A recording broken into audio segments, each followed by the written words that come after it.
Dans son court essai de mai 2025, Lev Manovitch s'interroge sur la subjectivité artificielle de l'IA.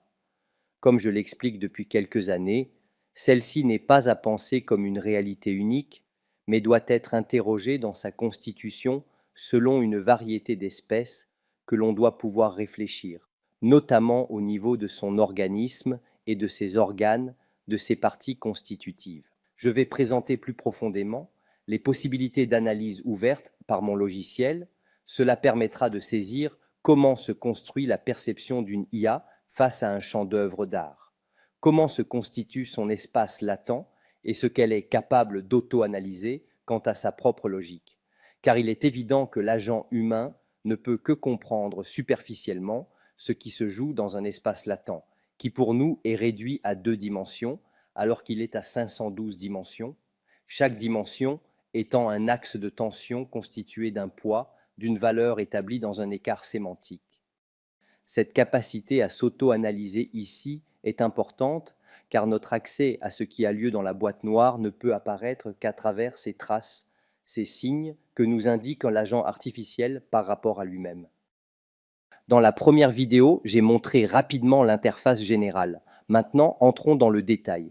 Comment se construit l'espace latent et donc comment l'IA auto-représente sa structuration. Nous en resterons à un seul modèle et à la seule réduction stochastique de T et SNE qui préserve les voisinages locaux et qui est assez proche de la représentation humaine. Tout d'abord, nous pouvons questionner ce que perçoit sémantiquement dans l'image le modèle.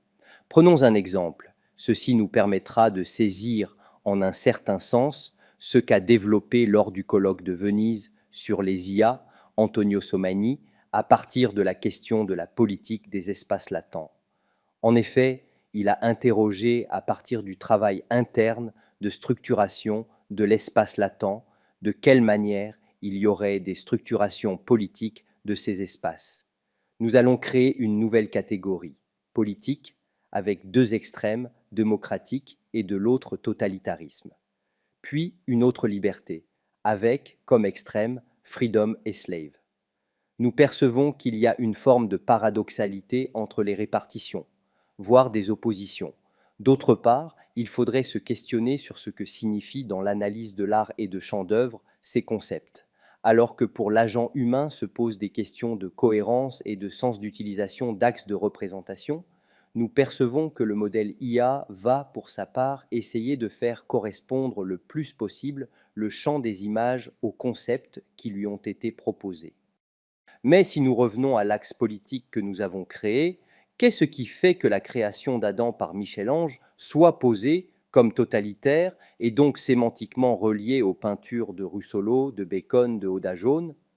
Si la question du style comme total est compréhensible dans ces avant-gardes picturales du XXe siècle, cependant, la peinture de Michel-Ange ne correspond pas à une même définition stylistique.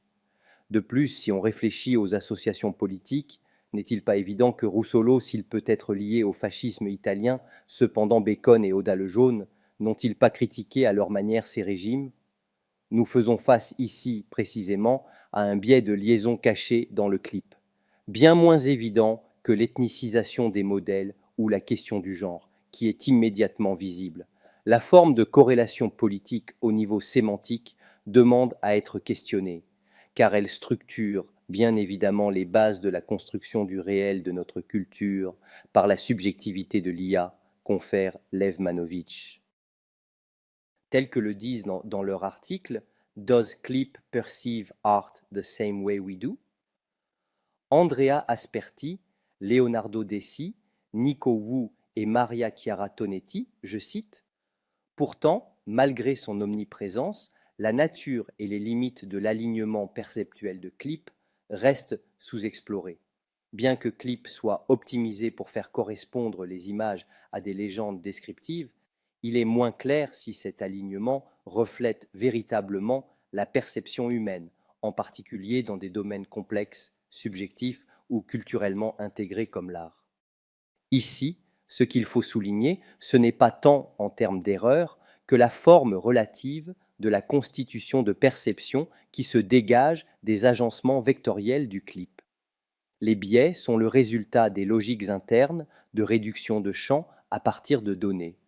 C'est donc une manière de comprendre des ensembles de données qui sont agencés. Grâce à notre logiciel, c'est précisément cette discordance de reflets entre perception humaine et perception algorithmique que nous pouvons questionner.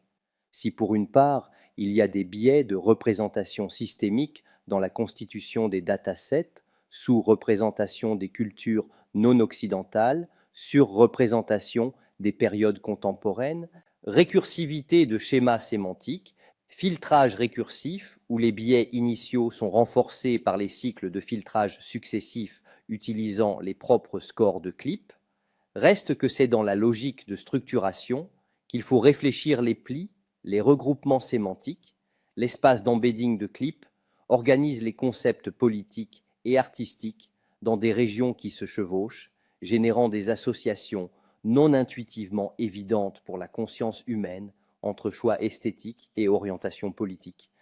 Ce qui est intéressant, c'est que si nous changeons le modèle, l'espace latent étant modifié du fait de la constitution du modèle d'autres formes d'association sur le même écart sémantique, vont être opérés. Si nous utilisons l'haillon large, nous percevons que dans l'ensemble des grappes, c'est le concept de totalitarisme qui va être prépondérant, à l'inverse du clip OpenAI de base, et que ce qui renvoie au concept de démocratique tient à Kossuth et ses néons, ou bien Hopper.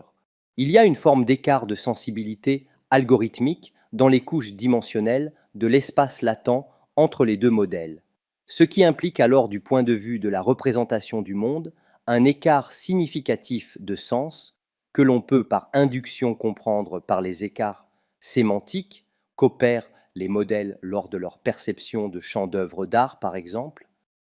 Cette rapide approche d'analyse d'axes sémantiques montre comment, dans l'espace latent, les répartitions sémantiques et les chevauchements de dimensions influencent sur la constitution du sens d'interprétation de la part de l'IA. Dès lors, il apparaît que chaque modèle implique une forme de sensibilité interprétative des données liées à la constitution du modèle lui-même.